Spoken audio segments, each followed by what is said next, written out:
नमस्कार मित्रों, Sanskrit education app पर आपका पुनः स्वागत है।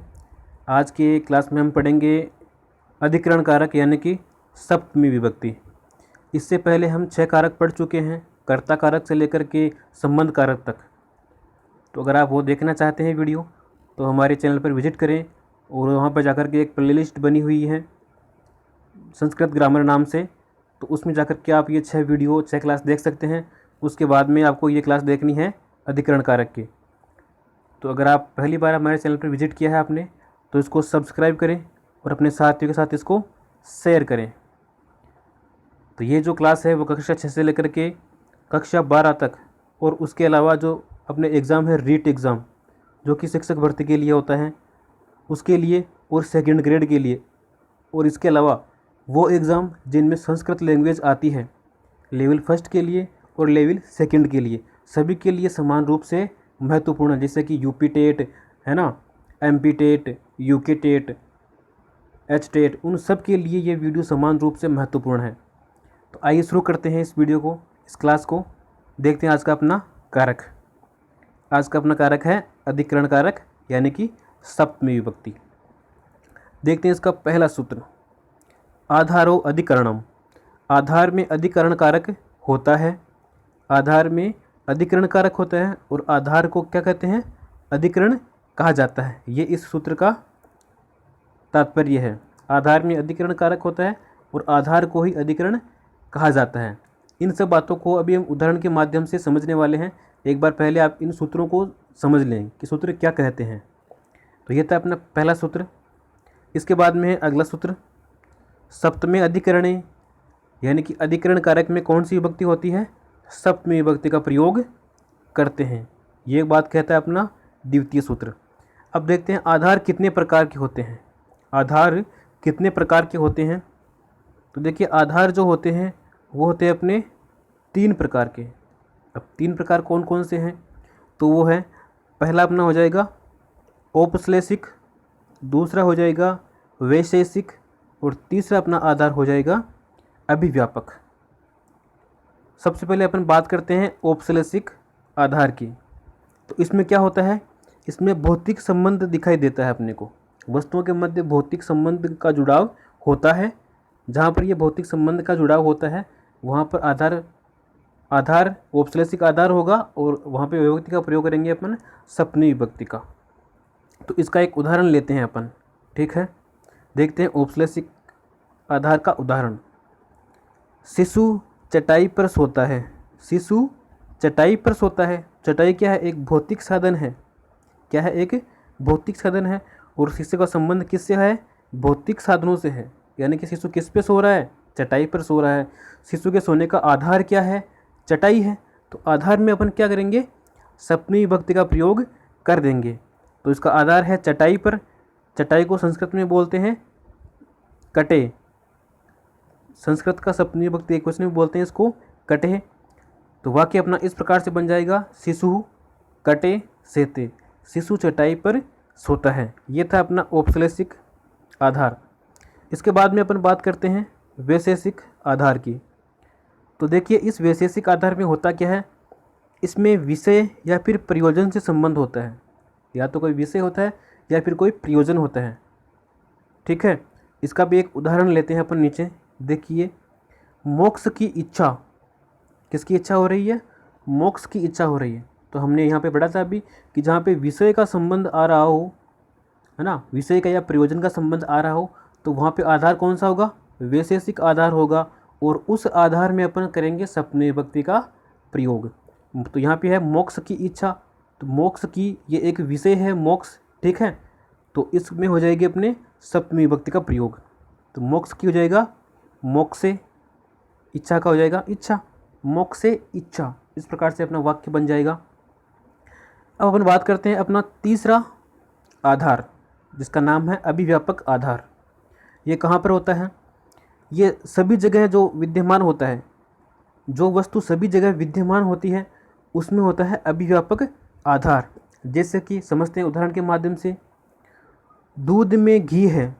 दूध में क्या है, घी है, लेकिन वो दिखाई नहीं दे रहा अपने को। दूध में है घी, घी किस में है, दूध में है। तो वो घी उस दूध में पूरे में सभी जगह विद्यमान है, उस संपूर्ण दूध में घी है, तो पूरे दूध में घी विद्यमान है, सभी जगह विद्यमान है। तो ये कौन सा हो गया अपने अभिव्यापक आधार हो गया। जो सभी जगह विद्यमान हो उसको अभिव्यापक आधार कहा जाता है। तो दूध में घी है, तो दूध में इसका हो जाएगा सप्तमी विभक्ति एक वचन दुग्धे। घी को बोलते हैं घृतम, दुग्धे घृतम अस्ति, दूध में घी है। तो ये था, हमने बात की थी आधार की, तीनों आधार की, औपश्लेषिक, वैशेषिक और अभिव्यापक। ठीक है, अब इसके और मिश्रित उदाहरण अपन लेते हैं ताकि आपको और अधिक आसानी से समझ में आ सके। देखते हैं इसके और अधिक उदाहरण। पहला है तिलों में तेल है। तिलों में तेल है, संपूर्ण तिलों में क्या है, तेल है। तो ये कौन सा आधार होगा साथियों, बताइए। अगर सभी में विद्यमान हो, ऐसा आधार हो, तो वहाँ पे कौन सा आधार होता है, वहाँ पे होता है अभिव्यापक आधार। तो ये अपना उदाहरण है अभिव्यापक आधार का। तो तिलों में, या इसका हो जाएगा सप्तमी एक वचन, सप्तमी बहुवचन तिलेसु। तिलेसु, तेल को बोलते हैं तेलम। तो अपना वाक्य बन जाएगा तिलेसु तेलम। इसका एक और उदाहरण देखिए, कक्षा में छात्र हैं। कक्षा में क्या है, छात्र है। ये संबंध कौन सा है, बताइए। इसका आपको कमेंट बॉक्स में करना है, ये इसका कौन सा संबंध है, या वो कमेंट बॉक्स में बताना है। इसका बन जाएगा कक्षाया या कक्षे छात्राः सन्ति। अगला उदाहरण देखिए, वायुमंडल में जीवन है। इसका भी आपको कमेंट में देना है, क्योंकि मैंने ऊपर बताया आपको, तो उनको समझ करके इन उदाहरणों का बताना कि आप इसमें कौन सा आधार है। ठीक है, तो वायुमंडल में जीवन है, वायुमंडले जीवनम अस्ति। मन में खोट है। खोट किस में है भाई, मन में खोट है। भाई मेरे मन में तो खोट नहीं है, नहीं आपके मन में है, पता नहीं किसके मन में खोट है ना। तो मन में खोट है, तो मन में का हो जाएगा मनसी या हृदय।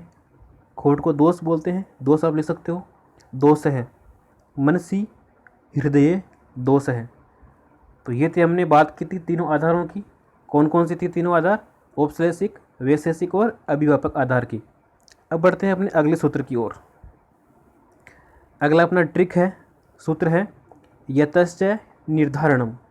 यतश्च निर्धारणम क्या कहता है यह सूत्र, तो यह कहता है कि अनेक में से जब एक की तुलना की जाती है, अनेक में से जब एक की तुलना की जाती है, तो जिससे तुलना कर रहे हैं उस शब्द में सप्तमी विभक्ति लगती है। कहने का तात्पर्य यह है कि जब अनेक व्यक्ति हो या अनेक वस्तुओं हो, उनमें से जब एक की तुलना की जाती है, तो जिससे अपन तुलना कर रहे हैं, जिससे तुलना कर रहे हैं उस शब्द में अपन सप्तमी विभक्ति का प्रयोग करते हैं। और श्रेष्ठ बताते समय या फिर तुलना करते समय अपन किसका प्रयोग करते हैं, तमप प्रत्यय का प्रयोग भी किया जाता है। जहाँ पर श्रेष्ठता बतानी हो या फिर तुलना कर रहे हो, तो वहाँ पे क्या करते हैं, किसका प्रयोग कर सकते हैं, अपन तमप प्रत्यय का प्रयोग भी कर और सकते हैं। और तमप का शेष रहता है तम। तमप की जो प है इसकी हो जाती है इत संज्ञा और तम शेष रहता है। और निर्धारण करने में षष्ठी और सप्तमी दोनों का ही प्रयोग किया जाता है। ये बात भी आपको ध्यान में रखनी है साथियों, जो हमने पहले पढ़ी थी षष्ठी विभक्ति के अंदर। निर्धारण करने में षष्ठी और सप्तमी दोनों ही विभक्ति का प्रयोग किया जा सकता है। देखिए, तुलना यहाँ पे दो प्रकार की बताई गई है, एक तो श्रेष्ठता वाली तुलना और एक समानता वाली तुलना। और ये जो इधर है तमप प्रत्यय, तमप का तम शेष रहता है पुल्लिंग में, स्त्रीलिंग में शेष रहता है तमः, और नपुंसकलिंग में अपना शेष रहता है तमम। तमः, तमा, तमम। अब इसका लेते हैं एक उदाहरण। इसका पहला उदाहरण आता है, छात्रों में राम चतुर है। छात्रों में राम क्या है भाई, चतुर है। तो हमने कहा था कि तुलना करने पर क्या कर सकते हैं, तमप प्रत्यय का प्रयोग करेंगे, और जिससे तुलना हो रही है उसमें अपन क्या करेंगे, सप्तमी विभक्ति का प्रयोग कर देंगे। तो छात्रों में राम चतुर है, क्या है, चतुर है। चतुर का हो जाएगा चतुरतम है। और किस में है, छात्रों में है, बच्चों की ये बहुवचन है, छात्रों में है, तो इस छात्रों का अपन करेंगे सप्तमी विभक्ति बहुवचन। तो इसमें बन जाएगा छात्रेषु। तो इस प्रकार से अपना वाक्य बन जाएगा, छात्रेषु रामः चतुरतमः। छात्रों में राम क्या है? चतुर है। इसका एक और उदाहरण लेते हैं अपन। छात्रों में मित्र चतुर है। छात्रों में कौन चतुर है? मित्र चतुर है। वो मित्र कोई भी हो सकता है। तो छात्रों में इसका हो जाएगा छात्रेषु, मित्र का हो जाएगा मित्रम, और चतुर के लिए अपन प्रत्यय का प्रयोग करेंगे तम प्रत्यय का प्रयोग। अगर दो में से एक की श्रेष्ठता बताते हैं तो अपन प्रत्यय लगाते हैं तरप प्रत्यय। ठीक है, दो में से एक को बताना है श्रेष्ठ तो तरप प्रत्यय का प्रयोग करते हैं, और अनेकों में से एक को श्रेष्ठ बताते हैं तो वहाँ पे अपन तम प्रत्यय का प्रयोग करते हैं। साथ ही साथ आपको यह दोनों चीज़ें भी आपको ध्यान में रखनी है। अगर दो में से एक को बताना है श्रेष्ठ तरप प्रत्यय, और अनेकों में से एक को बताना है तो तम प्रत्यय है। ठीक है, अब बढ़ते हैं अपने अगले सूत्र की ओर। साथ ही सभी सूत्र मैंने जो महत्वपूर्ण है उन्हीं सूत्रों का मैंने इस क्लास में संकलित किया है। ये इस वीडियो में आपके लिए समक्ष प्रस्तुत करने का प्रयास किया है, जो अपने एग्जाम की दृष्टि से महत्वपूर्ण है और जिनसे बार बार प्रश्न पूछे जाते हैं। वैसे सूत्र इसके बहुत सारे होते हैं, लेकिन जो महत्वपूर्ण होते हैं, अधिकांशतः प्रश्न पूछे जाते हैं, उन्हीं सूत्रों का मैंने इसमें संकलन किया है। तो अगला अपना सूत्र या ट्रिक आता है साधु असाधु योगे सप्तमी, यानी कि साधु सज्जन असाधु असज्जन, इनके योग में अपन सप्तमी विभक्ति का प्रयोग करते हैं। तो ये सूत्र क्या कहता है, पहले ये बार अपन जान लेते हैं। तो सूत्र कहता है कि साधु तथा असाधु शब्दों के योग में जिसके लिए साधुता या असाधुता होगा उस शब्द में सप्तमी विभक्ति का प्रयोग करते हैं। यानी कि साधु और असाधु इन दोनों शब्दों के योग में जिससे साधु या फिर जिससे असाधु का भाव अपने को दिखाई दे, वहाँ पे उस शब्द में सप्तमी विभक्ति का प्रयोग अपन कर देते हैं। इस बात को भी अपन समझते हैं एक अच्छे से उदाहरण के माध्यम से। देखते हैं इसका पहला उदाहरण, कृष्ण मामा के लिए असाधु है। कृष्ण मामा के लिए असाधु है। तो कृष्ण किसके लिए असाधु है? पहले देखिए असाधु आ रहा है, बिल्कुल आ रहा है, तो विभक्ति कौन सी करेंगे? सप्तमी विभक्ति। लेकिन करेंगे किस में, ये समझना है। कृष्ण मामा के लिए असाधु है। असाधु किसके लिए है? मामा के लिए है। किसके लिए भाई? मामा के लिए असाधु है। तो मामा के लिए इसमें अपन करेंगे सप्तमी विभक्ति का प्रयोग। तो मामा को बोलते हैं संस्कृत में मातुल है, तो मातुला की सप्तमी हो जाएगी एक वचन मातुले। ये हमने कर दिया यहाँ पे मातुले। असाधु है को असाधु, तो कृष्ण मातुले असाधु, कृष्ण मामा के लिए असाधु है। समझते हैं इसको एक और उदाहरण के माध्यम से। अगला उदाहरण लेते हैं, अध्यापक छात्रों के लिए साधु है। अध्यापक छात्रों के लिए क्या है? साधु है, यानी कि सज्जन है अध्यापक छात्रों के लिए। तो साधु आ गया, इसका मतलब करना अपने को सप्तमी विभक्ति का प्रयोग, लेकिन करना किस में है, इस बात को समझना महत्वपूर्ण है। तो अध्यापक छात्रों के लिए है, किसके लिए है? छात्रों के लिए। तो अपन करेंगे सप्तमी विभक्ति का प्रयोग छात्रों में। तो छात्रों का सप्तमी बहुवचन हो जाएगा छात्रेषु। वाक्य अपना इस प्रकार से बन जाएगा, अध्यापक है छात्रेषु साधु। यह अपना वाक्य बन जाएगा। यह था अपना साधु असाधु प्रयोग। अब देखते हैं इसका अगला सूत्र, अगला ट्रिक। साथियों, मैंने संस्कृत आपके समक्ष बहुत ही आसानी से बिल्कुल सरल भाषा में समझाने का प्रयास किया है। अगर आपको अच्छा लगे तो वीडियो को अपने साथियों के साथ शेयर करें, और अपने जो चैनल है संस्कृत एजुकेशन हब उसको सब्सक्राइब करके रखें, ताकि आपको और अधिक वीडियो सबसे पहले उसका नोटिफिकेशन आप तक मिल सके और आप इसका लाभ उठा सकें। देखते हैं इसका अगला सूत्र, यस्य च भावेन भाव लक्षणम। क्या कहता है यह सूत्र कि एक क्रिया के बाद जब तत्काल दूसरी क्रिया होती है तो पहली क्रिया और उसके कर्ता में अपन सप्तमी विभक्ति का प्रयोग कहते हैं। कहने का तात्पर्य ये है, जब वाक्य में एक क्रिया के बाद तत्काल दूसरी क्रिया का होना प्रतीत होता है तो वहाँ पे पहली क्रिया और उस पहली क्रिया के कर्ता में अपन सप्तमी विभक्ति का प्रयोग कर देंगे। बिल्कुल आसान सी बात है साथियों, समझने का प्रयास करें। इस बात को अपन समझते हैं एक अच्छे से उदाहरण से। लेते हैं अपना पहला उदाहरण। तो अपना पहला उदाहरण है, सूर्य के उगते ही कमल खिलता है। देखिए इस वाक्य में सूर्य के उगते ही कमल खिलता है। इस वाक्य में दो ही कर्ता है और दो ही क्या है? क्रिया है। पहला वाक्य तो हो जाएगा सूर्य के उगते, यानी कि सूर्य का उगना, और दूसरा अपना वाक्य हो जाएगा कमल का खिलना।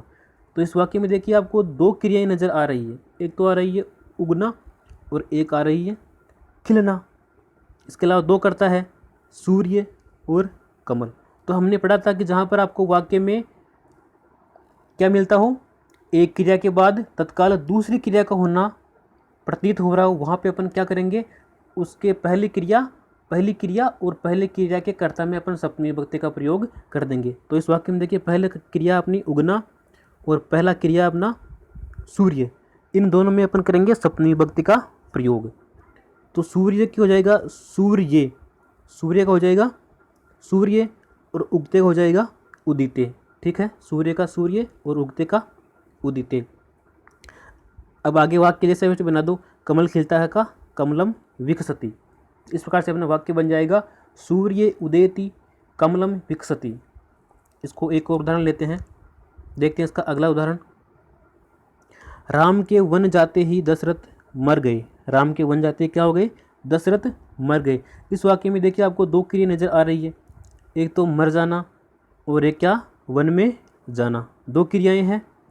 तो अपने करना क्या है, पहली क्रिया में और पहली क्रिया के कर्ता में अपने को सप्तमी विभक्ति का प्रयोग करना है। बिल्कुल सिंपल सी बात है, थोड़ा सा अगर दिमाग लगाओगे तो आपको समझ में आ जाएगा, इतना टफ नहीं है, बिल्कुल इजी सूत्र हैं, इजी माध्यम से मैंने आपके समक्ष प्रस्तुत करने का प्रयास किया है। देखिए राम के, ये अपना पहला कर्ता है, तो इसमें हो जाएगा सप्तमी विभक्ति का प्रयोग। राम के, इसका हो जाएगा रामे। वन जाते हैं जाने को हो जाएगा गते। ठीक है, और वन का हो जाएगा वनम। बाकी जैसा वाक्य वैसे इसको बना दो, दशरथ मर गए, दशरथ है मृत है। तो इस प्रकार से अपना वाक्य बन जाएगा रामे वनम गते दशरथ है मृत है। ये अपना वाक्य बन गया।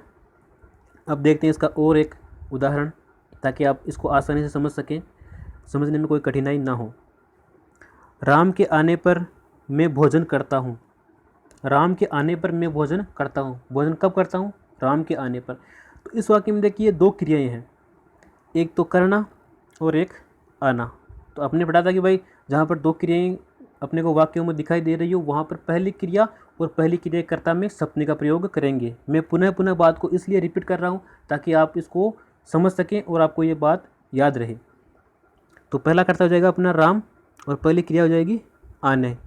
तो इन दोनों में अपन करेंगे सप्तमी विभक्ति का प्रयोग। राम का हो जाएगा रामे, आने का हो जाएगा आगते। बाकी जैसे वाक्य है वैसे का वैसे इसको बना दो। तो हो जाएगा मैं भोजन करता हूँ, अहम भोजनम करोमि। रामे आगते अहम भोजनम करोमि। इस प्रकार से अपना वाक्य सिद्ध होता है। देखते हैं इसका अगला उदाहरण। अगला उदाहरण है विद्यालय में पढ़ने पर लिखता हूँ। विद्यालय में पढ़ने पर लिखता हूँ, तो विद्यालय पठने लिखामि। विद्यालय पठने लिखामि। साथियों ये थी अपनी सप्तमी विभक्ति अधिकरण कारक, जो कि मैंने आसानी से सरल भाषा में आप तक पहुंचाने का प्रयास किया है। अगर आपको वीडियो पसंद आया है तो इसको लाइक करें, अपने साथियों के साथ शेयर करें और अपने चैनल को सब्सक्राइब करें। ऐसे ही वीडियो के लिए आपने बेल आइकन जो है नीचे, ऐसा बेल आइकन है एक, उस घंटे का आइकन है, उसको आप दबा के रखें ताकि सबसे पहले आप तक नोटिफिकेशन पहुँचे। जय तु भारतम, जय तु संस्कृतम।